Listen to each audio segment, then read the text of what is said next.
En tres estados se concentra la mayor población que tiene alguna discapacidad.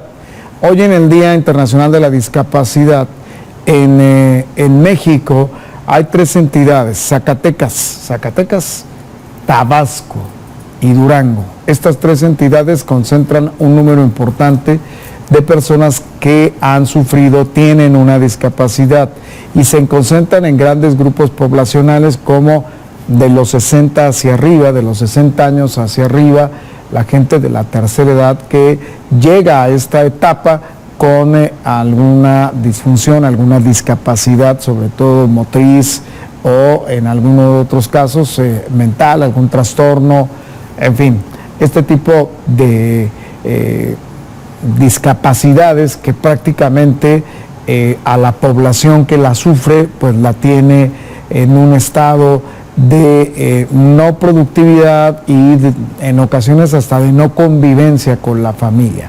Pero Durango ocupa el tercer lugar a nivel nacional en cuanto a la concentración de personas que tienen o enfrentan este tipo de desventaja en comparación con la población en general.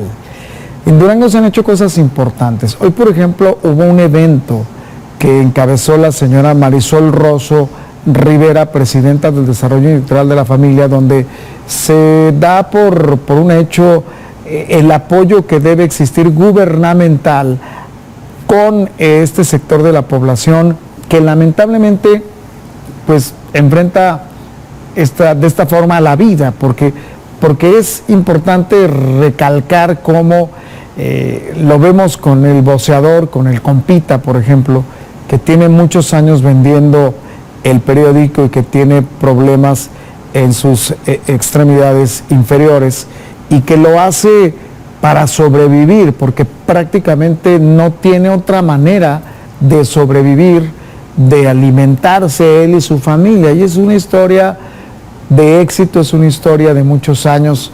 Por muchos años ha sido voceador, pese a que, por ejemplo, ya la gente no lee o ya no compra periódicos, ¿no? Ya es muy difícil, ya prácticamente los periódicos en estos momentos se enfrentan a una crisis importante porque ya nadie va y lo compra en físico. ¿Y qué va a hacer el compita en unos años más? Va a estar muy complicada esa forma de subsistir.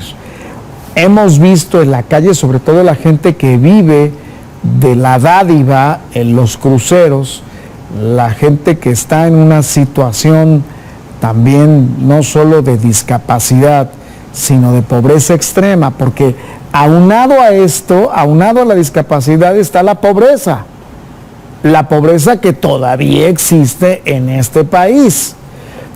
Gente que está en la calle, que vive en situación de calle y que no tiene acceso a las dádivas o a los programas del gobierno federal.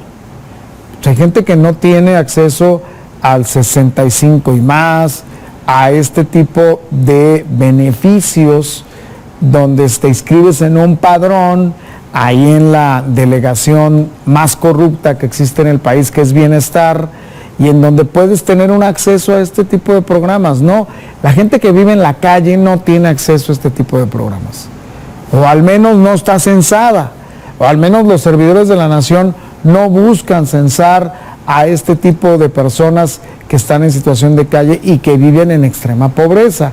Si bien es cierto, la pobreza se ha abatido según los mismos datos de INEGI y los datos que proporciona el gobierno federal, pues no es tampoco algo de lo que deberíamos de levantar la famosa bandera blanca y decir que ya no hay pobres en este país, porque la fábrica de pobres se sigue generando y fomentando para beneficio del actual régimen, y es una realidad.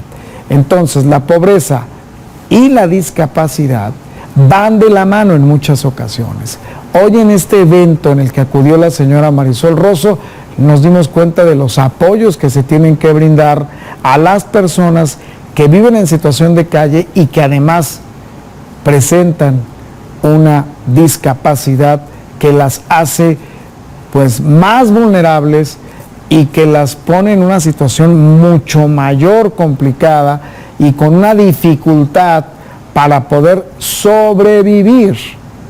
Eso sucede en Durango. Cuando hay instancias como DIF, cuando hay acciones como las que hace Marisol Rozo, con una sensibilidad que le permite encontrar y ubicar estos sectores y estas franjas de pobreza en la capital y en los 39 municipios, podemos hablar de que hay un combate, hay una aceptación del problema y que pueden llegar los apoyos necesarios para todas estas personas. Pero, bueno, no deja de inquietarnos que según el INEGI, 3 estados concentran la mayor población de personas que presentan una discapacidad, una enfermedad que los dejó incapacitados para ser económicamente productivos. Zacatecas, vecino de nosotros, donde lamentablemente se da también un tema de inseguridad terrible, donde está también una lucha por los territorios entre las bandas del crimen organizado. Tabasco, la tierra del expresidente el Macuspano López Obrador, y Durango, capital. Son los datos del Día Internacional de la Discapacidad.